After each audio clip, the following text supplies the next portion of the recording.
Salut les loulous, comme promis, voici la vidéo des monstres du jeu. Alors, c'est parti. Le premier, alors ils sont pas classés dans l'ordre des thèmes, c'est dommage. J'aurais pu les mettre par ordre de thème. Je les ai classés par ordre alphabétique, mais bon, pourquoi pas. Je vais pas vous faire de rotation, de choses comme ça. On va les voir deux faces, ça va être beaucoup mieux. Allez, c'est parti. L'alien. Ensuite, un autre alien. Puis on a Ancient Queen. On a un Anubis qui est vraiment stylé, qui peut faire un bon boss. Une sorte de meuf qui est clairement pas là pour faire un boss. Pareil, lui non plus n'a pas gagné au loto. Alors ensuite, voilà, un barbare, un géant, un orc, un nain, un géant, deux géants, trois géants. Eux par exemple, typiquement, ils vont prendre trois selles de côté. Lui il prend deux selles de côté et lui il prend trois selles de côté. Lui deux selles, lui trois selles, lui une selle. Voilà, un monstre mutant dégoûtant, un cochon, un autre géant, un je sais pas quoi, un orc, un troll. Et ensuite, ensuite on attaque sur des personnages un peu plus sympathiques, disons communs. Bad guy, businessman, j'aime bien le businessman, il ferait un bon méchant. Chief, avec des variations, donc on peut faire des variations d'un personnage. Ou alors il peut changer d'état, de couleur. Et on peut imaginer plein de choses. Un robot qui est dans le thème futur. Là, on est de nouveau dans le thème cowboy. Hop. Je vais plus vite pour aller plus loin parce qu'il y en a vraiment beaucoup. Il y a celui-là, Evil God, là, qui est pas terrible. Caractère female. On a pas mal de femmes, ça c'est pas mal.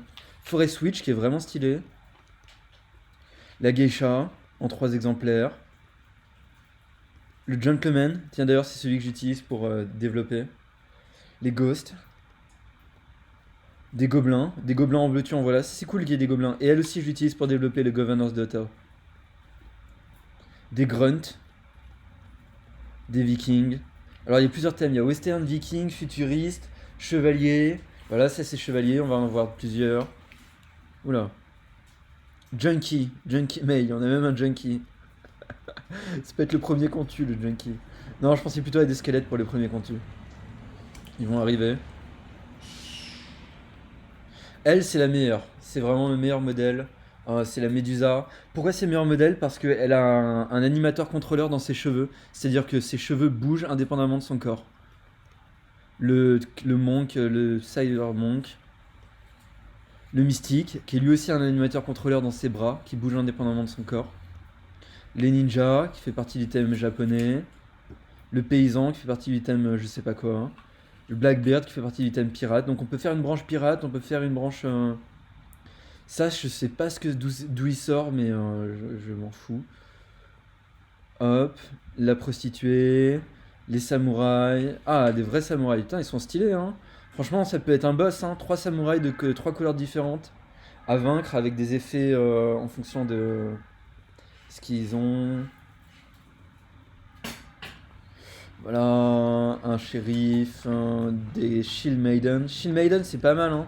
Ça peut faire une Valkyrie, hein. Un shopkeeper, bon. Ah, des squelettes. Ouais, ils sont beaux, hein. Moi, je les aime bien. Et en plus, il y en a plein. C'est vraiment cool. Voilà, des soldiers, ça c'est le côté médiéval. Spirit Demon, Tormented Soul, Viking, Village Man. Ah, c'est pas mal, il peut se transformer en ninja par exemple. Village Woman. Ouais, c'est le côté Japon là. Encore des Vikings, encore des Vikings. Et voilà, c'est tout pour aujourd'hui. Allez, ciao les loulous.